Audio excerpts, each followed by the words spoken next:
D'accord.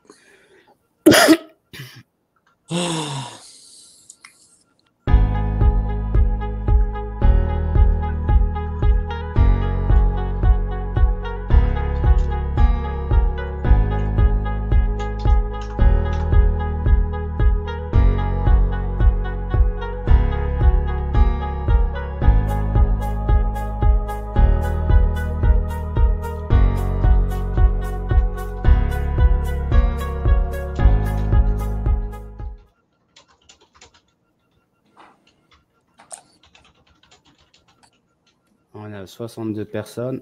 Bon. Ah, c'est bien, c'est bien. Bonsoir à tous. Salut les amis. Bonsoir Soham. Bonsoir Ulrich. Alors, Bon. Jean-Noël, non, il n'est pas là. Il n'est pas pris en otage. Ne vous inquiétez pas. Il n'y a pas de tableau derrière nous. Le tableau est à l'horizontale. On le pose à la verticale et on va partager, on va échanger entre nous. Donc voilà, nous avons pris l'initiative avec Soham, Nicolas, Wulfric, alias Ulrich, hein, pour les amis, de justement se lancer un petit peu dans un partage, dans un échange de rationalité, on l'espère bien.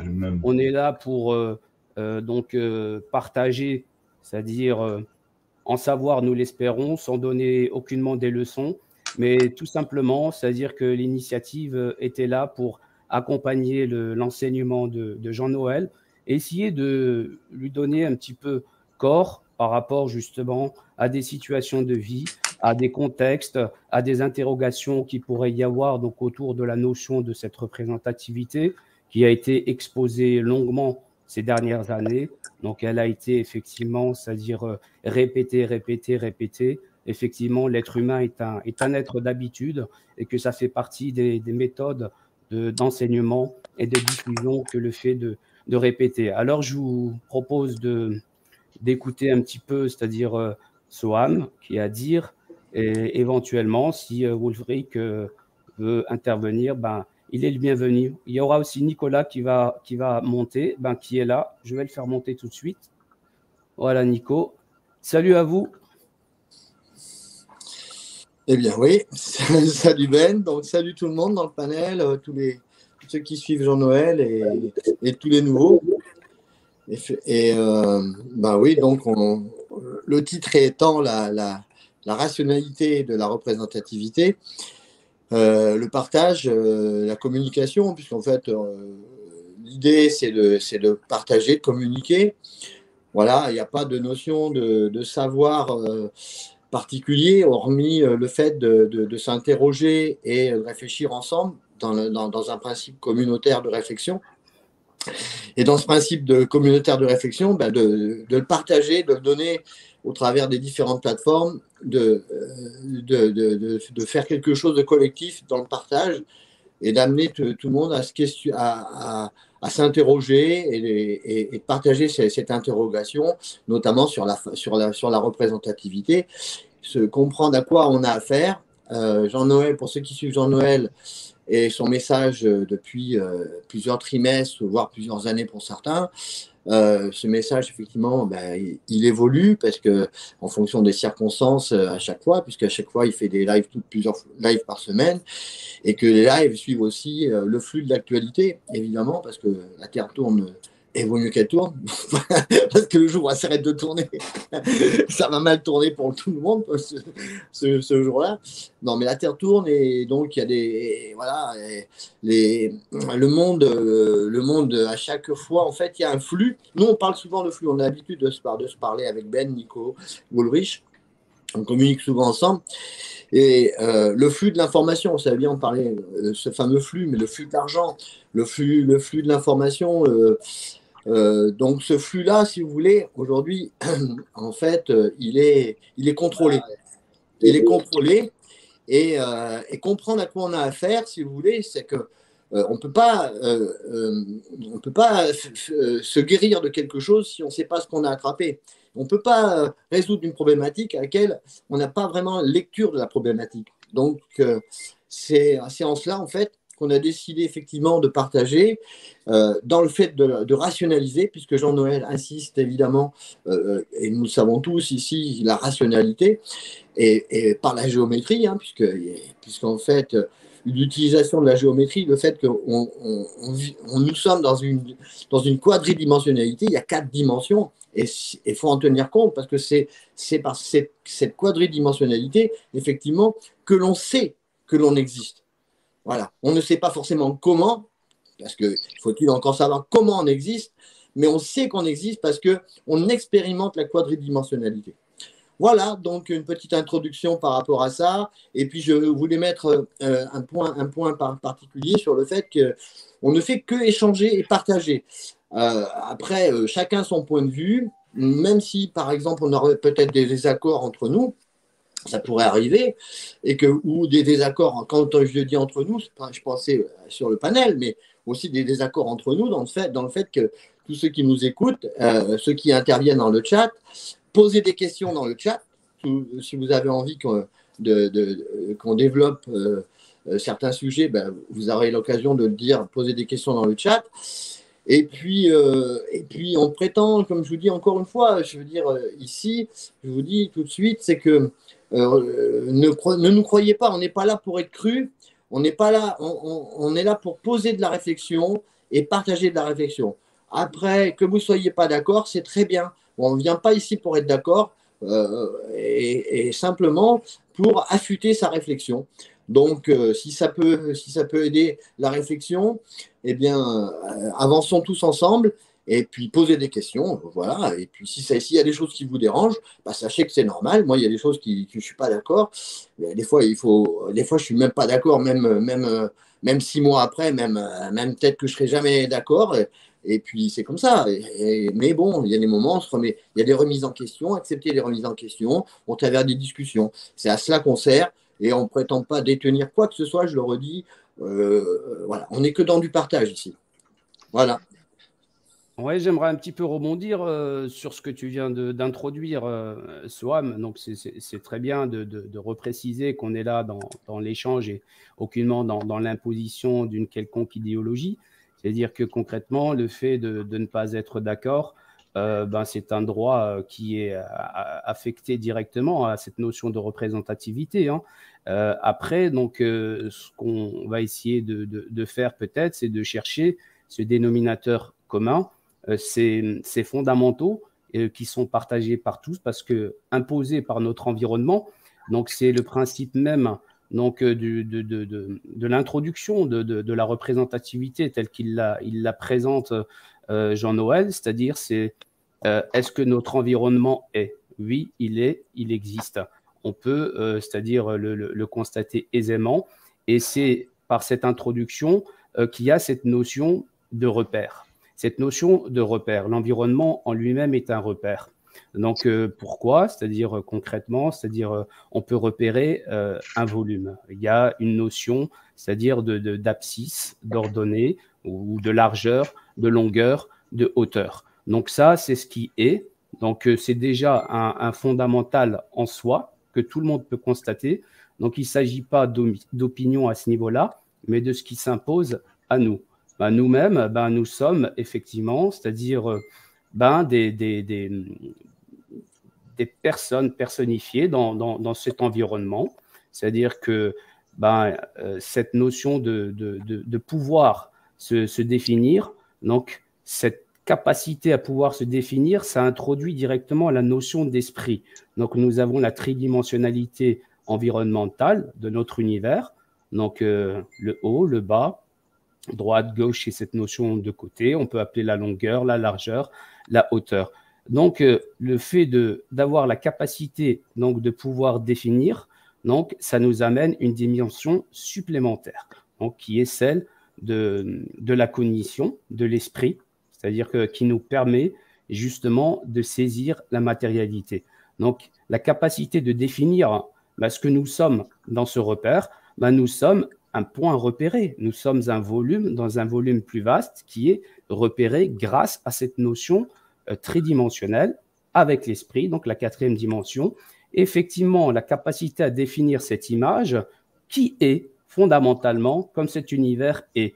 Et c'est unifié. C'est unifié, ça rappelle donc effectivement les unités de mesure, la masse, donc le poids, la hauteur, la densité, etc., etc. Donc on en revient finalement à ce codex donc, qui est fondamental, qui permet justement de définir toute chose qui est dans cette dimension. Donc toute chose a un volume. Concrètement, dans la tridimensionnalité, nous parlons de volume. Nous ne sommes pas dans le plan, mais dans la tridimensionnalité. Donc, le fameux codex Dieu, donc, qui est donc, aussi explicité et développé par cette notion, cette capacité de verbaliser, donc la verbalisation. Donc, c'est ce processus cognitif donc, qui fait partie intrinsèquement de notre nature. Donc, cette notion de verbalisation, telle que vous pouvez le voir à droite donc, de l'image qui s'affiche, nous avons également, c'est-à-dire ce qu'on appelle ou ce qu'on a pu définir comme étant, c'est-à-dire la signature structurelle de toute chose. C'est-à-dire qu'effectivement, toute chose se perçoit par l'esprit. On l'a vu avec la verbalisation dans la notion de définition. Donc, toute chose se perçoit par l'esprit dans sa structure, sa forme et dans son rapport de masse.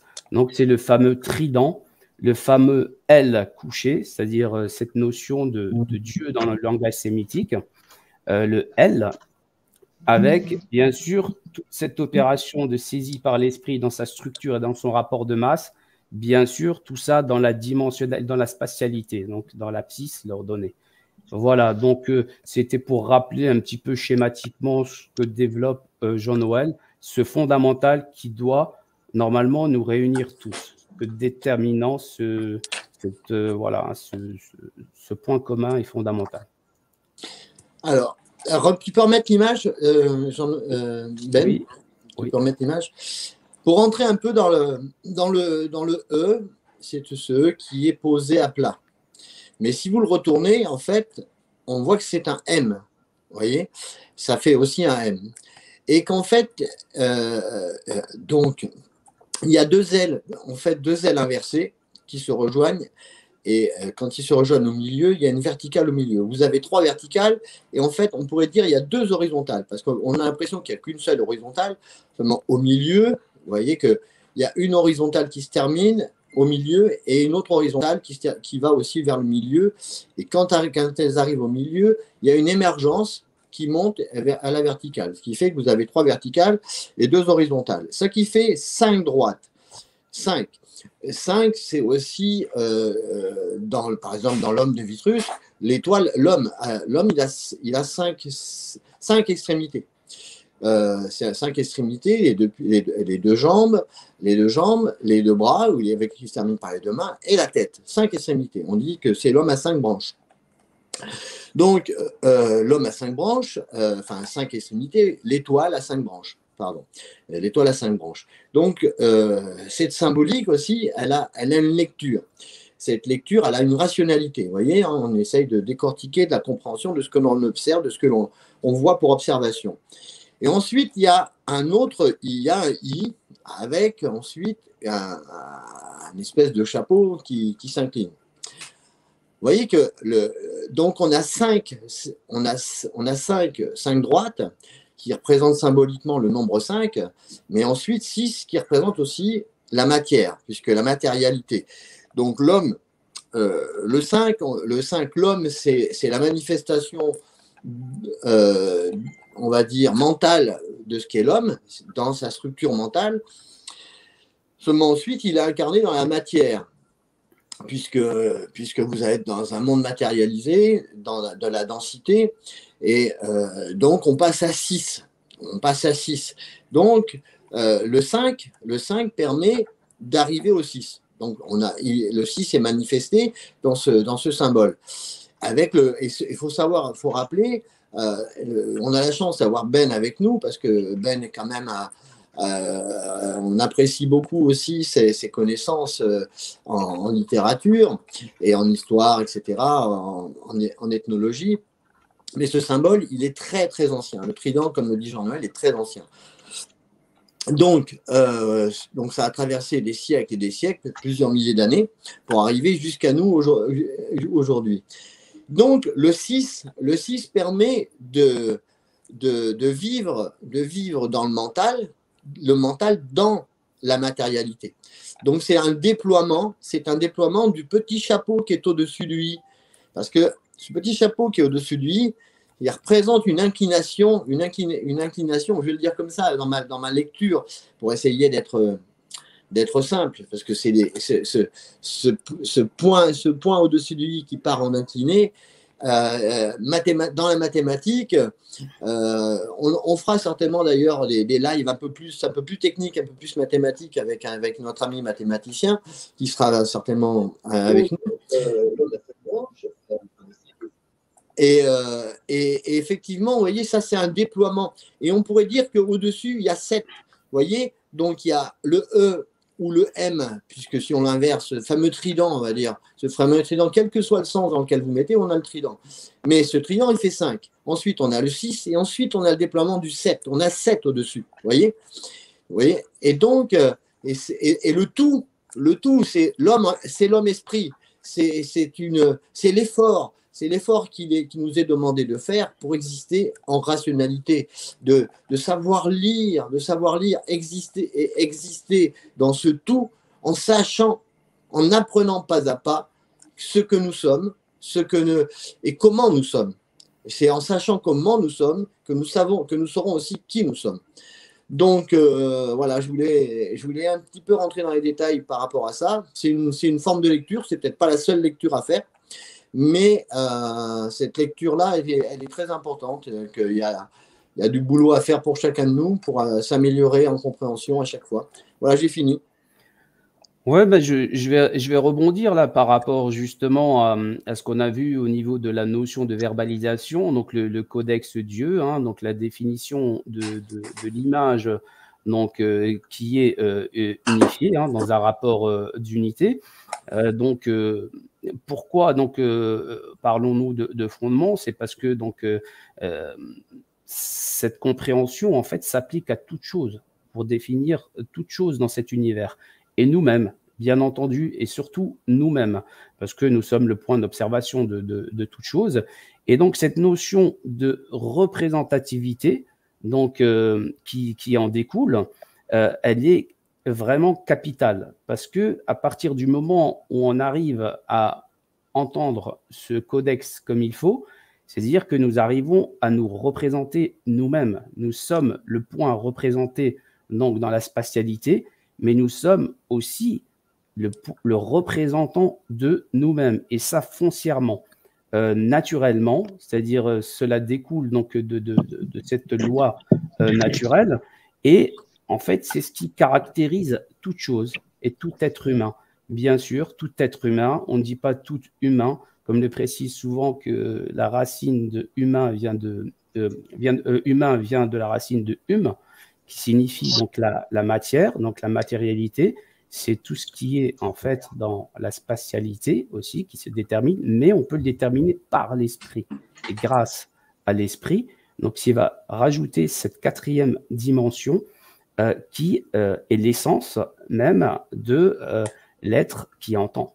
Donc le fait de pouvoir se représenter nous-mêmes et de représenter toute chose, c'est-à-dire que ça donne une sacralité dans le sens où c'est partagé par tout être humain, cette capacité. Et ça renferme justement le secret qui a permis, c'est-à-dire de concrètement nous retirer ce qui nous identifie, ce qui fait que nous sommes nous-mêmes. C'est-à-dire que cette représentativité, elle se cède. Elle se cède comment? C'est-à-dire que concrètement, le fait de l'ignorer, d'une part, c'est-à-dire que nous sommes représentés et représentants de nous-mêmes par fondement et par nature. Donc, l'ignorance en premier lieu. Si ce n'est pas l'ignorance, ça va être par esprit, c'est-à-dire de domination déjà, parce que c'est renoncer à ce qu'on est dans son fondement par le fait de le céder à autrui. C'est-à-dire que concrètement, c'est-à-dire souvent, c'est-à-dire des petites scènes d'illustration sont données à deux personnes qui sont ensemble. Comment ça se passe? Le fait de céder sa représentativité, c'est de se mettre au service de « Ah tiens, j'ai un ami, il y a un déménagement, oui, tu es là, tu vas m'aider. Ok, très bien, je vais t'aider. Bon, maintenant, tu es à mon service pour déménager. Ben, je vais prolonger ça d'une manière indéfinie. Ah ben non, je ne suis pas d'accord. Ben, le fait de dire je ne suis pas d'accord, c'est de comprendre qu'effectivement, vous avez votre représentativité, et que ce n'est pas l'autre qui va vous commander ou vous dicter ce que vous devez être et faire, tout simplement. C'est-à-dire que on en revient justement à ce principe de schéma pyramidal, donc qui est schématiquement, c'est-à-dire qui représente le fait de justement d'avoir des personnes au-dessus de soi et au-dessus des autres. Donc c'est le principe de justement de céder sa représentativité à quelqu'un qui va avoir pouvoir sur nous. Et donc ça reflète bien cette hiérarchisation, c'est-à-dire à partir du moment où on parle de pouvoir de l'autre, on rentre dans la notion de hiérarchisation. Et en fait, cette pyramide telle que vous la voyez à l'image, en fait, ce n'est que le reflet d'un système de fonctionnement, d'un système d'exploitation. Donc, il peut y avoir une vision, c'est-à-dire, on va dire, abstraite, c'est-à-dire dans le sens où on arrive à faire abstraction, mais également une vision réelle dans la volumique, en référence, bien sûr, à ces fameuses pyramides de Gizeh qui ont été mises à cet endroit-là pour justement nous enseigner ces règles fondamentales de la hiérarchisation pyramidale, entre autres. Entre autres. Donc, voilà, si on peut rebondir un petit peu sur le système de gouvernance et de notre rôle dans justement ce système et surtout de notre enfermement, dans notre enfermement, parce qu'à partir du moment où vous avez cédé votre représentativité, ben, vous vous êtes amputé, c'est-à-dire d'une notion fondamentale, c'est celle de l'être, tout simplement. Est-ce qu'il y a des questions dans le chat? Est-ce que, Wolf, est-ce qu'il y a des commentaires? Je n'ai pas suivi. Alors, on va regarder. Déjà, salut tout le monde. Vous m'entendez? Oui, on t'entend, Wolf.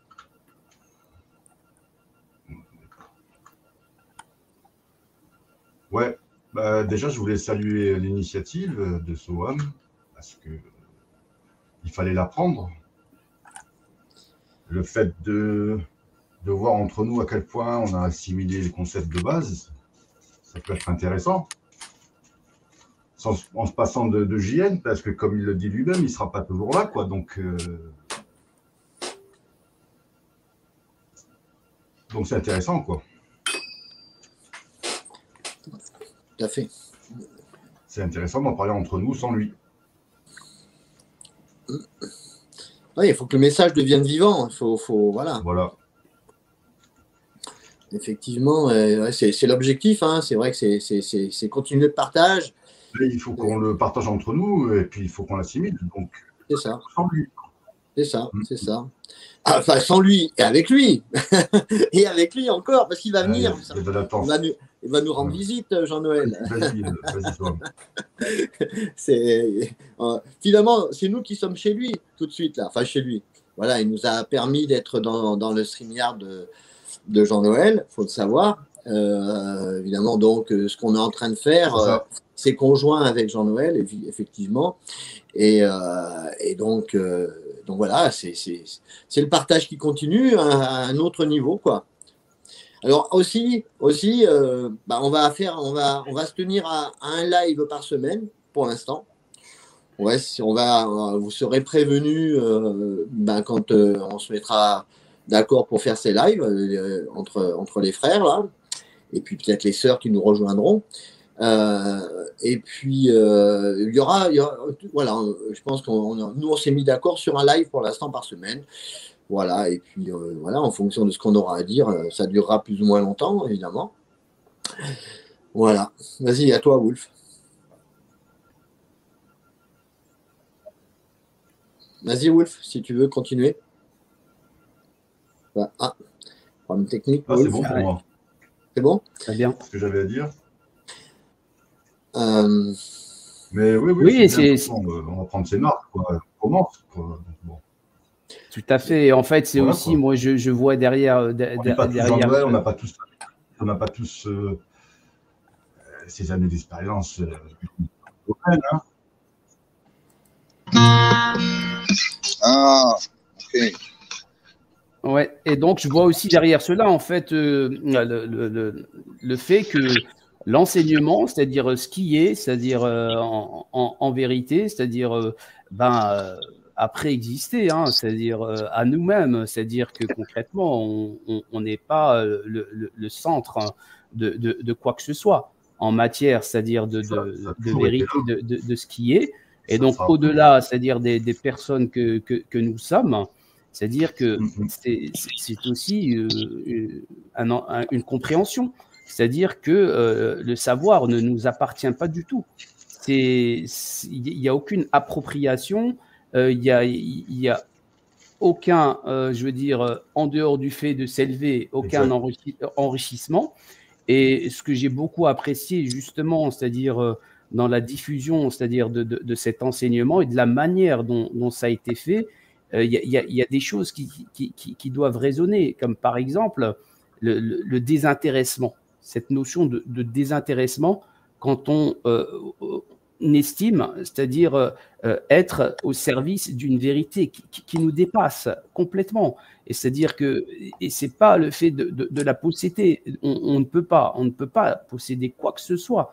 C'est-à-dire notre propre personne, nous sommes, comme qui dirait, je veux dire, nous avons été créés de manière involontaire et non consciente, c'est-à-dire en parlant de conscience, je veux dire de l'ici-bas, du repère dans lequel nous sommes.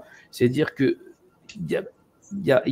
en dehors de ça, c'est-à-dire que ça nous dépasse, comme ça nous dépasse le fait d'exister dans cet environnement. Et donc, c'est un petit peu de ce ressort-là qui est la vérité. C'est quelque chose qui est beaucoup plus vaste. Donc, on ne peut pas, nous, devenir le point de référence par rapport justement à ce savoir ou ce qu'on entend de ce savoir. Et donc, ce que j'ai beaucoup apprécié, c'est justement cet effacement, parce qu'il est, il est également tel que cet environnement est. C'est-à-dire qu'il y a une résonance par rapport à ça qui m'a parlé. Et le fait surtout que, effectivement, Jean-Noël, c'est pas un liveur. Je veux dire que concrètement, on en voit les caractéristiques. Il n'y a pas, c'est-à-dire de référence à la notion, je veux Et de dire, quoi on d'argent, parle? de cagnotte, par De exemple. quoi on parle? Et je termine juste, Nicolas, c'est-à-dire, également, il n'y a pas cette notion de marchandisation d'un quelconque savoir. C'est du partage à l'état pur. Et moi, c'est ce qui m'a vraiment touché et marqué dans la démarche, quoi. C'est-à-dire, c'est quelque chose de très sain, quoi. C'est-à-dire, dans l'enseignement. Dans la démarche de la représentativité, excusez-moi, moi j'arrive comme ça. Vas-y, présente-toi, Nico. Vas-y, Nico. Simplement, effectivement, dans la démarche de la représentation. Bon, simplement, j'ai un prénom, ça suffit. C'est bon comme ça. Je vais juste continuer. Dans la démarche, effectivement, de la représentativité, le fait de se représenter et d'être, effectivement. Donc, tout cela est ordonné pour tout le monde de la même manière, dans le fait d'être, de 8 milliards d'habitants. Donc, sur la Terre, et apprendre à coexister, à exister, voilà. Ce qui vaut pour l'un vaut pour l'autre. Donc, tout cela est codifié dans la structure même, dans la matière, dans le fait. C'est structuré, toute matérialité, toute matière est structurée. C'est-à-dire que le minéral, le végétal et l'animal de ce qui est animé. Voilà. Donc, savoir le vivre ensemble, effectivement, ça permet.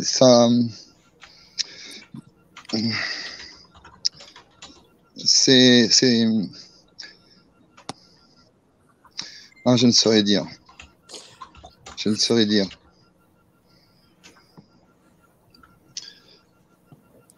Bah, le vivre ensemble, c'est reconnaître et se rappeler qu'on est des êtres de lien avant tout. C'est-à-dire de par même, c'est-à-dire notre nature, hein, c'est-à-dire qu'on n'est pas venu là tout seul, hein, on est quand même issu d'un couple, hein, c'est-à-dire on ne va pas philosopher sur la prééminence, c'est-à-dire de l'individu et du groupe, mais nous sommes des êtres de lien, des êtres de religarés, des êtres de religarés. Dans la notion d'être, la représentativité, elle s'exerce dans la notion d'être, de ce qui est, de ce qui permet que cela est. Cela est, c'est ordonné. C'est ordonné par la structure même de la matière, que tout est effectivement manifeste. On en a la mesure. On en a lecture, on en a la mesure. On en a la mesure par les mathématiques, effectivement, par le fait de... Alors, ça évoque quelque chose ce que tu viens de dire. C'est que ce qui est... Alors, on peut aller plus loin dans la lecture d'une certaine manière, c'est que, effectivement, le questionnement, il est à titre... Quand on se questionne, c'est à titre individuel, mais on se questionne par rapport à ce qui nous sommes, par rapport à ce qui nous environne. Donc, on existe, mais on existe dans un environnement social, ou celui qui vit tout seul dans un coin retiré où il n'y a pas de village aux alentours de lui, ou même si c'est une toute petite communauté, parce qu'il y a des fois des petites communautés qui vivent loin des grandes villes, ou des fois 4-5 individus dans un territoire sur des vastes kilomètres carrés sont loin de villes, de villages, etc. Mais ils sont entourés d'un environnement, puisqu'en fait, ils sont dans une dimensionnalité. Donc, ils vivent avec les saisons, avec la nourriture qu'ils arrivent à trouver autour d'eux, avec les conditions, effectivement, de leur environnement. Mais ce questionnement, en fait, à vivre dans ce qui se passe dans l'ici et maintenant pour chacun de nous, quel que soit le pays, parce qu'ici, on parle à des gens qui sont effectivement situés au sud, à l'est, à l'ouest. Certains nous écoutent depuis d'autres pays, donc chacun dans son environnement. Mais effectivement, on vit une expérience aussi dans son environnement. Quel que soit le statut social, le statut familial, que vous soyez, vous ayez 5 ans, que vous soyez enfant, vous soyez adulte, vous soyez célibataire, pas célibataire, etc., etc. Donc, vous ayez une famille, que vous n'ayez pas de famille. Tout ça, ça conditionne votre questionnement. Et c'est votre lien entre vous et ce qui se passe à l'extérieur de vous. Et en fait, c'est cet échange entre ce que je vis depuis que je suis réveillé ce matin jusqu'à ce que je me couche et comment je me réveillerai le lendemain matin, comment je me suis levé ce matin par rapport à hier matin. Tout ça, c'est que la vie, c'est une expérience qui se modifie en permanence et qui est une expérience d'échange avec l'environnement. Et qui finalement, il y a des super moments, d'ailleurs, il n'y a que des super moments, même les moments difficiles sont des super moments une fois qu'on les a traversés, qu'on a compris quelque chose dedans. Mais donc avec les autres, donc pour revenir sur ce que dit Nico, c'est que en fait le but du questionnement, c'est aussi d'avancer avec ce qui nous entoure. Si on ne peut pas avancer avec ce qui nous entoure, ça reste très stérile, même pour nous-mêmes. Donc pouvoir avancer avec notre environnement, et quand on le dit, là je parle de l'environnement tout entier, c'est-à-dire que les autres, mais c'est son propre environnement, c'est-à-dire que celui qui salit son environnement, qui pollue son environnement, ça va lui revenir dans la figure. Comprenez bien, quand on parle des autres, on parle de ce qui vous environne. Parce qu'au bout d'un moment, vous allez avoir des problématiques. Avec votre environnement, si vous ne tenez pas compte de votre environnement. Effectivement, plus on a plus on est en équilibre avec les autres, plus c'est mieux d'avoir des amis que des ennemis. Et on n'est pas toujours d'accord. Mais le fait oui. On n'y est pas, on a du mal. On était bien parti avec le début avec Ben. On pose des choses aujourd'hui, on pose des choses. C'est pour l'instant, ce live, c'est un live d'introduction à ce qu'on fait, d'accord? Après, on va développer, il y aura d'autres lives. Mais pour l'instant, on pose les choses. On était bien parti. La représentativité, effectivement, c'est le fait d'être, effectivement. Donc, on a des choix à effectuer à la mesure, à l'aune de ce que l'on est capable de comprendre et de lire. Et là où il y a de l'ignorance, effectivement, on ne maîtrise pas le narratif. Il faut bien comprendre ce qu'il se doit d'être fait dans le fait d'être, effectivement. Le représentant, se représenter soi, dans la compréhension de l'ensemble que ça vaut pour tout à chacun de 8 milliards d'habitants. Donc, ouais. Donc la loi du vivant, elle prédomine et elle nous enseigne. Effectivement, elle nous enseigne et elle nous est enseignée dans la lecture, donc par le verbe. Effectivement, le fait de définir une image de l'état d'unité. Je reconnais cette unité. Voilà, le point, c'est le premier point nommé que l'on peut nommer, qui nous offre toute la ligne, une ligne de points. C'est le point, c'est l'atome. Donc c'est le point nommé, la définition d'une image de l'état d'unité. Donc l'état d'unité, il vaut effectivement pour chacun dans le fait d'être représenté tel que nommé, tel que point nommé. Dans la dimensionnalité des choses, la spatialité, qu'on peut lire effectivement par la géométrie mathématique, qui nous donne lecture, mesure à partir du point nommé, nommé représenté. Oui, Nicolas, en fait, ça rejoint, c'est très complémentaire avec ce que développait Soham, dans la mesure où, justement, le fait de pouvoir, capter ce codex, l'entendre, c'est-à-dire, c'est en fait entendre un ordonnancement, c'est-à-dire une lecture, justement, de ce qui est et des caractéristiques. Donc, ce codex, il s'applique à toute la création et aux êtres humains que nous sommes. C'est-à-dire que de là va découler l'autre est un autre que toi. Deux êtres de même nature ont les mêmes propriétés. C'est-à-dire ce qu'on a pu entendre dans les développements de Jean-Noël. Et donc, à partir de là, on est des êtres de liens. Et ces liens, ils sont complexes et ils sont multiples. Il y a les liens avec l'environnement, donc avec tout le vivant, et il y a les liens entre deux personnes de même nature, deux êtres humains de même nature. Donc, c'est aussi interroger ces liens, c'est les interroger d'une manière ou d'une autre, c'est de reconnaître à l'autre cette même émanation de ce codex, hein, c'est-à-dire, et aussi, c'est d'emblée, c'est-à-dire avec ce codex, avec cette notion de représentativité, il y a cette notion de responsabilité qui va justement avec la notion. Et donc, bon, je pense que c'est très complémentaire ce que vous avez dit. Tout à fait. Et d'ailleurs, le questionnement à titre individuel et collectif, il est très important. Parce qu'en fait, s'il n'est pas partagé, si le questionnement n'est pas partagé, qu'est-ce que tu partages avec les autres?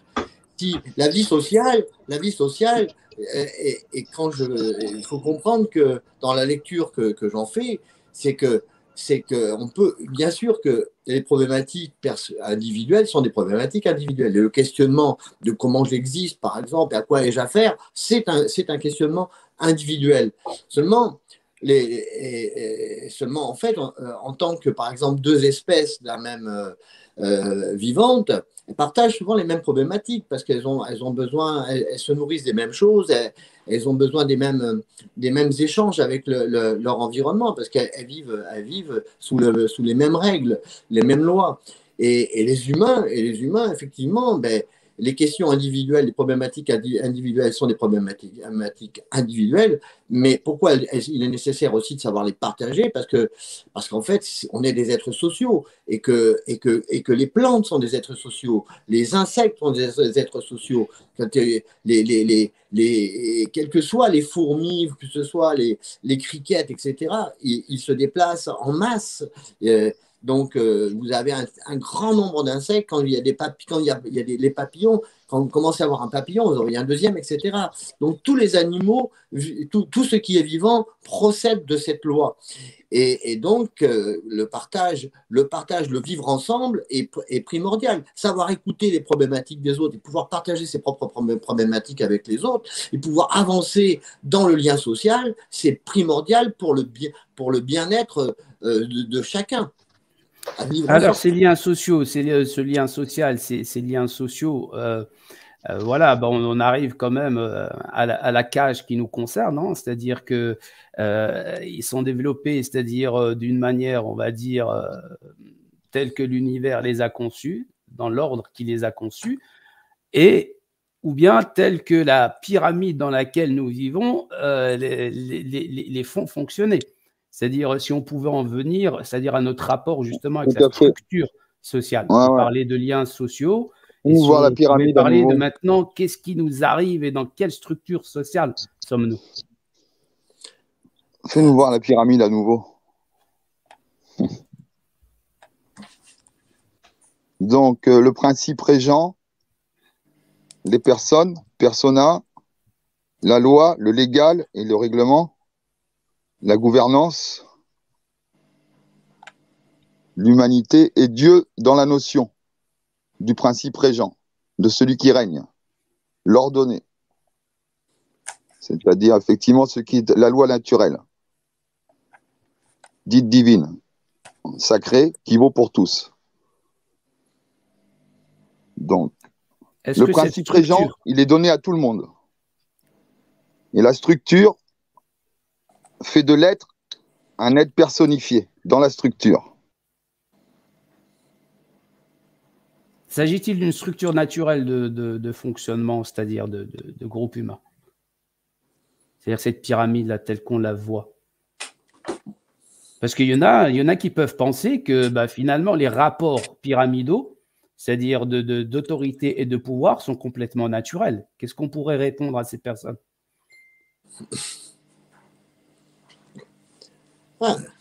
Réflexion, moment de réflexion. Ouais, super.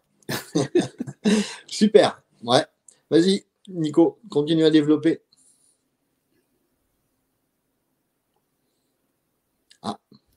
Nicolas, il a des problèmes avec sa connexion Internet. Ouais, il est descendu là.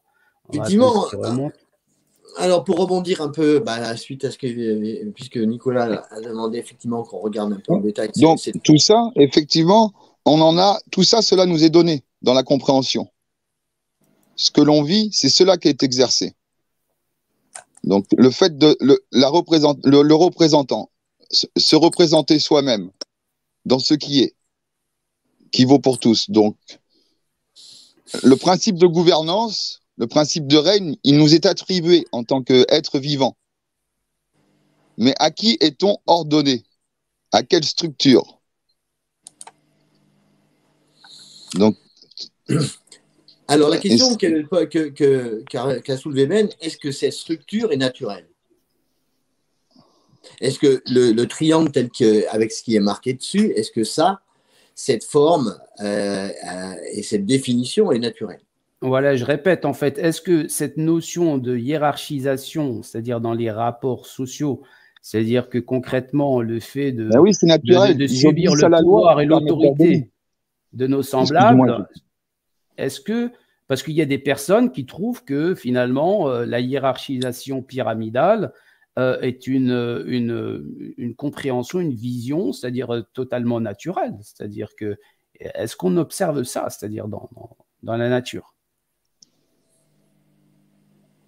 Le fait qu'il y ait d'autres personnes, parce que si on part de tout en bas, là où il y a les personnes, bon, on va remplacer par exemple personne par être humain. Voilà, ce qu'on a compris avant du codex, je suis représentant de moi-même, par définition de l'image qui est un rapport d'unité, et donc ça s'applique à toute chose, à tout volume dans l'univers, toute chose, tout être identifiable, et nous-mêmes, êtres humains. Donc à partir de là, nous sommes des êtres humains dans l'horizontalité, l'autre est un autre que moi. Par quelle opération l'autre va être au-dessus de moi? Et est-ce quelque chose, c'est-à-dire de naturel? Par Attends. C'est là-haut?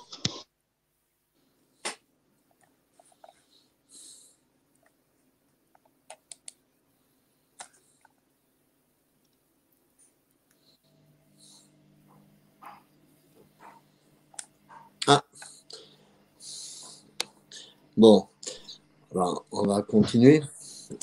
Nicolas. Non, mais si, ça on le sait, c'est par l'esprit. C'est par l'esprit. C'est par l'esprit qu'on le sait, on le comprend, par l'intellect. Non, il ne s'agit pas de dire ça, Nico, parce qu'en fait, je m'autorise à te dire ça, parce que si tu veux, on est dans la réflexion pour tout un chacun, d'accord? Donc, à titre individuel, évidemment, on parle, chacun donne son point de vue à titre individuel. Et quand tu dis on le comprend par l'esprit, faut-il encore… on n'a pas tous on a tous les mêmes outils de perception, mais on ne perçoit pas tous les choses de la même manière. C'est pour ça que la réalité est différente pour chacun.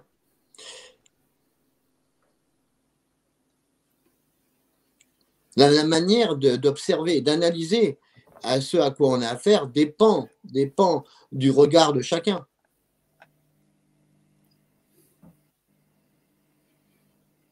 C'est pour ça que les gens discutent, des fois ils ne sont pas d'accord, parce que le point de vue de l'un, de là où il regarde, avec ce à quoi il fait référence, l'autre n'a pas forcément les mêmes références. Donc si on ne prend pas les mêmes références, on ne peut pas arriver au même endroit.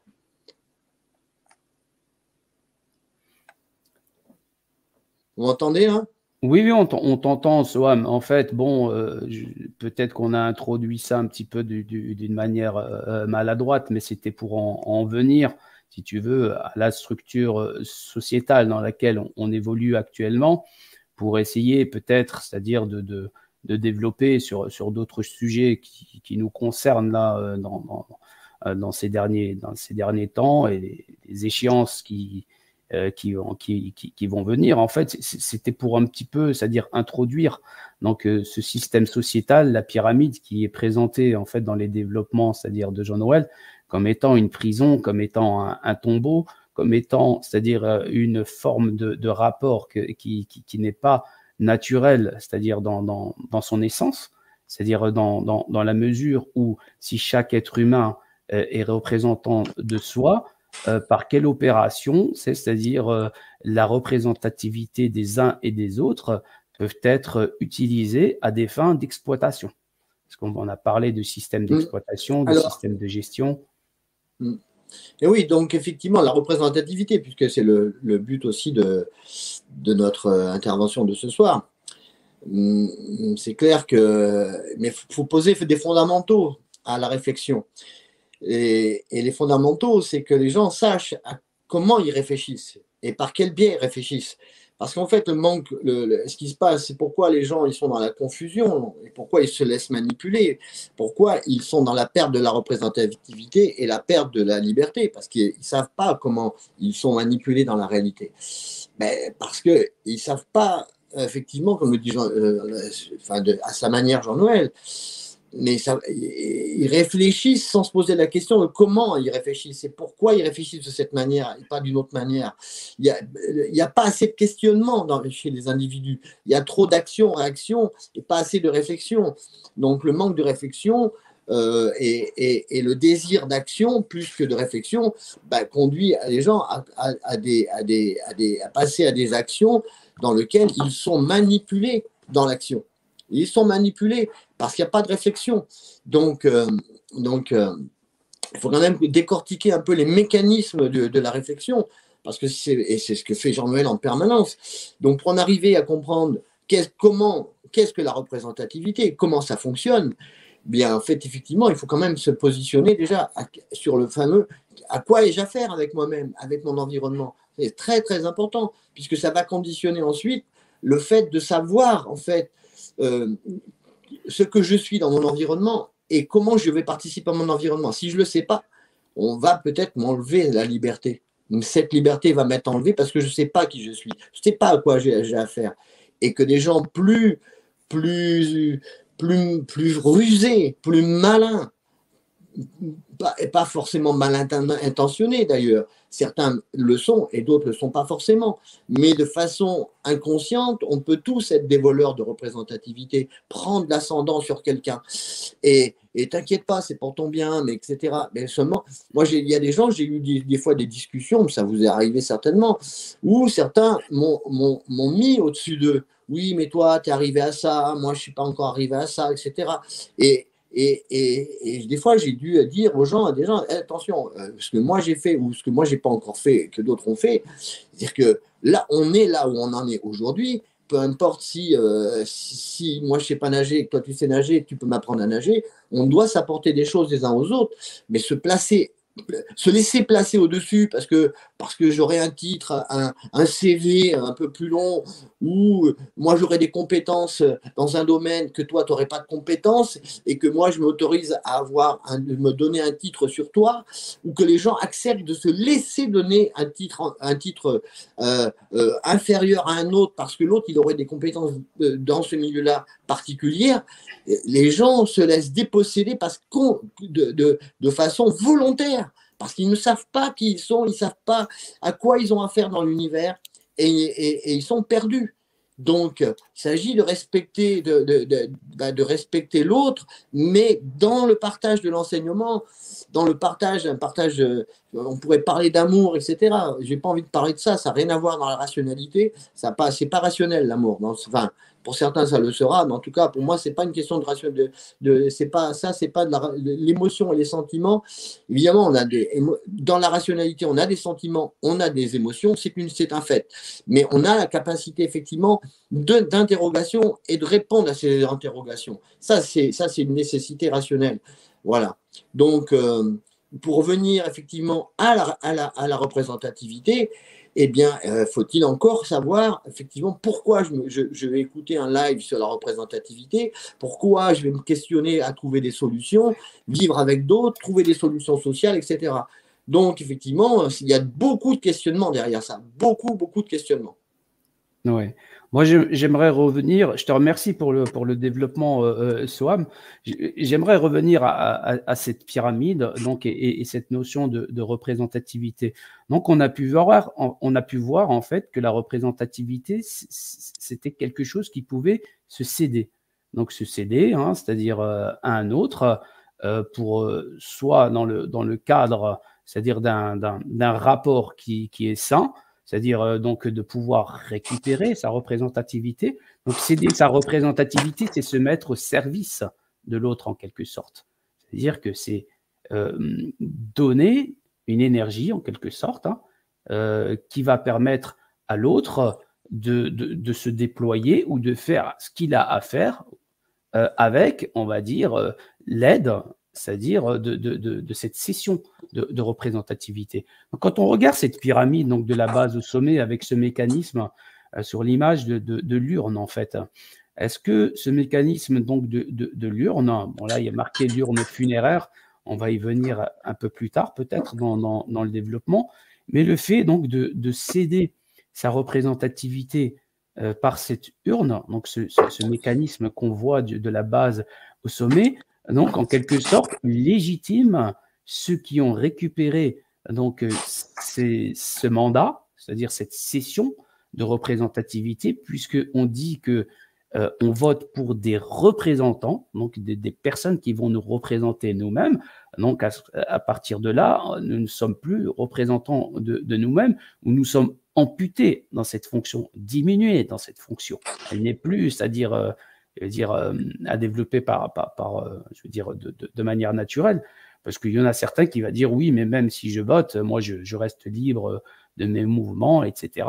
Non, puisque en fait là, on est en train de céder la représentativité à des personnes qui ont défini un cadre de fonctionnement. Et c'est le propre, en fait, de ce qu'on appelle un système d'exploitation de fonctionnement. Donc, ces personnes à qui on a donné mandat, avec qui on a fait contrat, parce que cette mandature, en fait, elle s'accompagne toujours, c'est-à-dire par ce contrat de tutelle, dans le sens où, voilà, ça va donner quitus aux représentants, donc, de pouvoir disposer, c'est-à-dire de cette cession de représentativité d'énergie. Et donc, c'est bien ceux qui sont au-dessus qui vont légiférer et qui vont, je veux dire, élaborer les lois et les règlements, le système de fonctionnement, ce qu'on appelle fondamentalement la Constitution, c'est-à-dire c'est le codage de tout le système de fonctionnement, c'est-à-dire et ce système, on le voit bien, s'impose donc à tous, à la société. Et pour aller plus loin, donc on a bien sûr tous reconnu, c'est-à-dire même si on ne le nomme pas comme ça, quand on dit ouais, on est géré par un gouvernement, un président, des instances supérieures internationales, etc., mais on fait parler que d'institutions qui sont au-dessus de nous-mêmes et en quelque sorte inatteignables, même si on nous donne l'illusion qu'on peut agir sur elles d'une manière ou d'une autre, mais dans la réalité qui nous occupe, et celle qu'on peut constater tous les jours. D'ailleurs, c'est un petit peu les problématiques qui ressortent de tous ces mouvements de contestation qui sont de plus en plus visibles ces dernières années, parce que justement, c'est-à-dire le mal-être, le malaise se fait de plus en plus ressentir et de plus en plus visible. On parle de droit à la liberté. À la liberté. On parle, c'est-à-dire de dénonciation, c'est-à-dire de justement ces privations qui sont de tout ordre et tout ça. Et donc, tout ça, finalement, on est en train de redécouvrir peut-être d'une manière plus concrète le système tel qu'il est fondamentalement. C'est-à-dire, et surtout le fait que tout ça, ce n'est pas humain et ce n'est pas naturel. Ce n'est pas naturel dans la mesure où une fois que cette représentativité qui a été cédée, que ce contrat a été signé, c'est-à-dire, il faut souligner cette quasi-impossibilité de la récupérer, c'est-à-dire de manière, on va dire, avec les outils justement du système. Voilà, c'était pour un petit peu arriver un petit peu à ces problématiques qu'on peut constater tous et tous les jours, et de pouvoir justement ramener un petit peu ce codex, cette rationalité, afin de refaire lecture, en fait, de tout ce qui nous préoccupe. J'ai envie de prendre un exemple tout bête, c'est le corbeau et le renard. Donc, beaucoup ont étudié les fables de La Fontaine. Est-ce que le corbeau qui tient son camembert, son fromage dans son bec, sait ce qui va lui arriver? Est-ce qu'il sait ce qui va lui arriver en écoutant celui qui est en train de lui narrer quelque chose? Le narrateur. Donc, il y a quelqu'un qui s'est positionné en bas, Monsieur Maître Renard, qui est en train de lui parler. Et apparemment, il semblerait que dans l'histoire, Maître Corbeau, il lui prête l'oreille. Il n'est pas forcément censé lui prêter l'oreille. Il peut le faire ou ne pas le faire. Mais il se laisse séduire par le narrateur. Le narrateur, il lui raconte une belle histoire qu'il est le plus beau de toute la forêt, etc. etc. Est-ce qu'il sait ce qui va lui arriver? Il va le savoir. En tout cas, s'il ne le sait pas au départ, il va le savoir quand il va pas avoir perdu son morceau de fromage. Et que l'autre va lui dire, effectivement, la chute de l'histoire. Oui, tout flatteur vit aux dépens de celui qui l'écoute. Et donc... oui. Donc, on ne sait pas à quelle sauce on va être mangé. Et quand on est mordu, on dit si j'avais su, j'aurais pas fait. Nani, nana, je serais pas venu. Si j'avais su, je serais pas venu, comme dirait l'autre. Mais mais les gens qui veulent vous priver, vous esclavagiser, parce qu'on parle d'esclavage, ou on peut parler de privation, de confiscation. On va vous confisquer vos possessions. Vous bossez toute votre vie pour avoir 4 bricoles, puis dès que vous en avez 4, on vous en prend 3, on vous en laisse une. Faut que tu rebosses pour avoir les 3 autres. Et puis comme ça, en permanence. Et puis ils resserrent le vice au fur et à mesure. C'est-à-dire qu'au bout de en l'espace de 300 ou 400 années, voilà. Et ils ont mis aujourd'hui toute la population mondiale en esclavage. Il y avait des coins sur la planète où il y avait plus ou moins de liberté. Aujourd'hui, c'est bouclé. Là, ils ont bouclé toute la planète. Effectivement, donc, cette représentativité, comment tu l'as... Qu'est-ce que c'est? Pourquoi Jean-Noël, il parle de représentativité? Beaucoup de gens viennent à la représentativité aujourd'hui. Ils s'interrogent sur cette représentativité. Effectivement, ça a l'air très intéressant. Mais il y a longtemps qu'il y en a. Il y a cette fameuse pyramide qui existe depuis des siècles, ce côté pyramidal, non, il n'est pas naturel. Il n'est pas naturel. Par contre, dans le fait du triangle, dans la forme géométrique, le triangle permet de passer à une dimension supérieure. Et cette dimension supérieure, la sortie du triangle, elle est contenue dans le triangle. Quand celui qui a la compréhension de cette métaphysique géométrique peut comprendre comment sortir du triangle. Et on sort d'un triangle par la dimension supérieure. Donc, tant que les gens ne comprennent pas effectivement, ce qui est le naturel, ce qui est le comment j'existe. Quand tu dis par la dimension supérieure, tu fais référence à l'esprit, c'est-à-dire tu poses le triangle comme étant 3 dimensions et l'esprit, la dimension supérieure. Non, tu peux développer. Oui, alors je peux développer, oui. La notion effectivement d'esprit, c'est une notion d'entendement. C'est la notion qui permet effectivement le questionnement. Si vous questionnez, c'est parce que vous êtes, comme le dit, je doute donc je suis. Je sais parce que je m'observe moi-même. Comment je sais que j'existe? Parce que j'observe que j'existe. Je me questionne sur ma propre. Je suis en train de m'observer moi-même dans un environnement parce que j'ai l'effet miroir et parce que j'ai la capacité, j'ai entendement, que je me questionne sur moi-même. Là, je me rends compte que j'existe, non pas parce que je sais comment j'existe, mais je reconnais que je suis déjà en train de me questionner et de m'observer moi-même par rapport à un environnement. Je suis un observateur qui prend conscience qu'il est un observateur et qui s'observe. Donc, cette capacité-là, c'est la notion, effectivement, la cerise sur le gâteau qui est donnée par la notion d'existence, par l'esprit. Parce que comment j'existe? Parce que j'ai le préexistant. Je ne me suis pas fait moi-même. Je suis dans un tout. Et ce tout-là, j'existe dans ce tout. Et là, je commence à mon élévation, cette élévation, on va dire, dans la verticalité, cette verticalité qui élève cette élévation à me tourner vers quelque chose de supérieur. Mais ce supérieur au 3, au triangle, c'est le carré. C'est le 4. Enfin bon, j'ai utilisé le mot triangle, tu m'excuses, mais en fait, c'est une pyramide. Hein, c'est une pyramide, elle a 4 faces, son fondement. Non, là, je suis dans le triangle. Là, je suis dans le triangle. Pas de Cartman, tu nous rassures. Non, je suis dans le triangle. On sort d'un triangle parce qu'en fait, ça, c'est de la géométrie 2D. Là, on est en 2D, on est dans un triangle. Donc, ce triangle, effectivement, il enferme.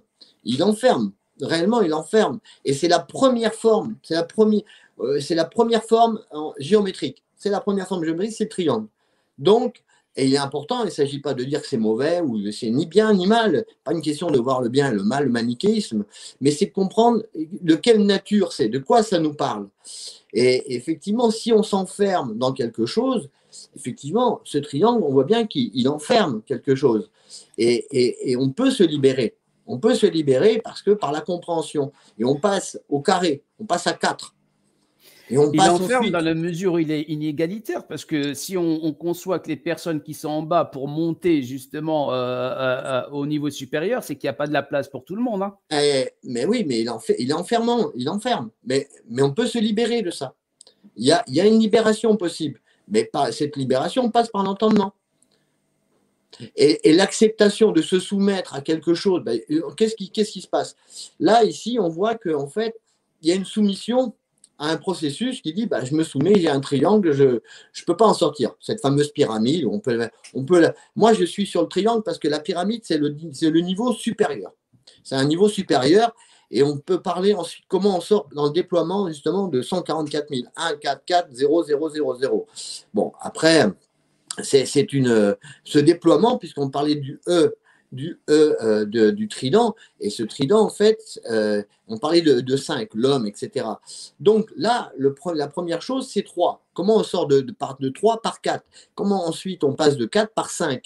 Et quand on arrive sur les pyramides, par exemple, de Khéops, Gizeh, etc., on a là, à ce moment-là, on voit bien qu'il y a des triangles partout, et ces triangles ensemble, ils forment une pyramide à base carrée. Effectivement. Et cette base carrée, comment on en sort? Ah, oui. Donc, tout ça, c'est des clés de compréhension et de lecture, effectivement. Mais si les gens, ils pensent qu'il n'y a pas moyen de dépasser une forme, ils restent dans la forme inférieure et ils sont enfermés. Il y en a beaucoup qui pensent justement que cette forme-là, donc cette structure en fait de gestion telle qu'elle est, elle peut être rendue saine, viable, en la nettoyant, mais toujours en utilisant le même mécanisme par l'urne. C'est-à-dire de voter, mais entre guillemets, les bonnes personnes et ceux, je veux dire, qui vont justement faire ce travail de nettoyage, le fameux changement de gouvernement et tout ça. Qu'est-ce que tu nous dis de tout ça, Soham? Je dis que, en fait, tant que tu restes dans une forme, tu restes dans un uniforme.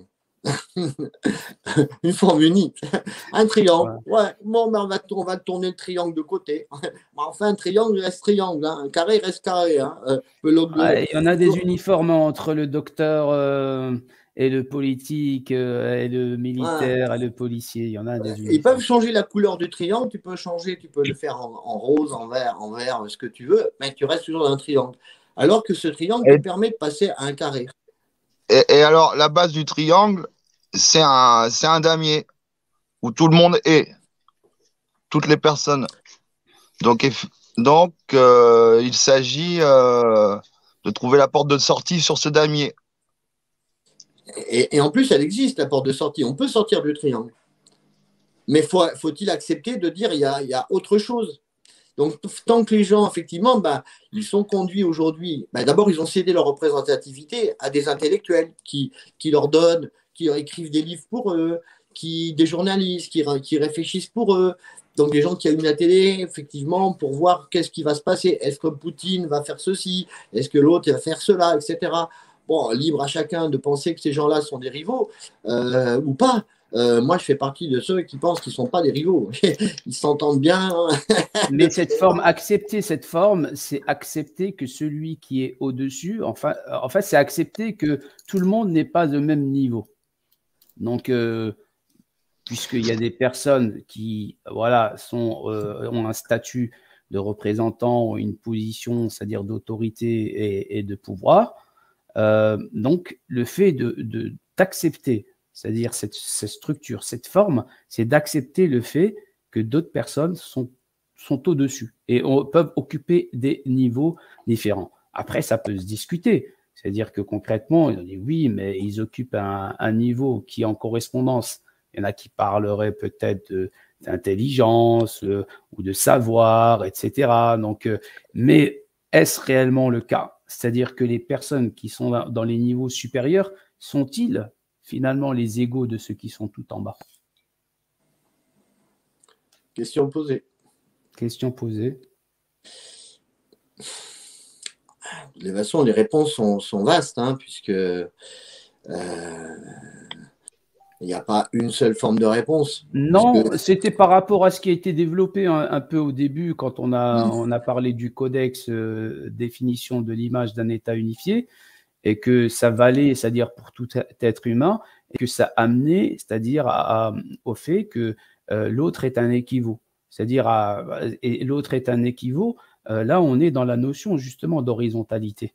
D'horizontalité, c'est-à-dire qui n'empêche pas les collaborations et les constructions et le développement d'un système de gestion.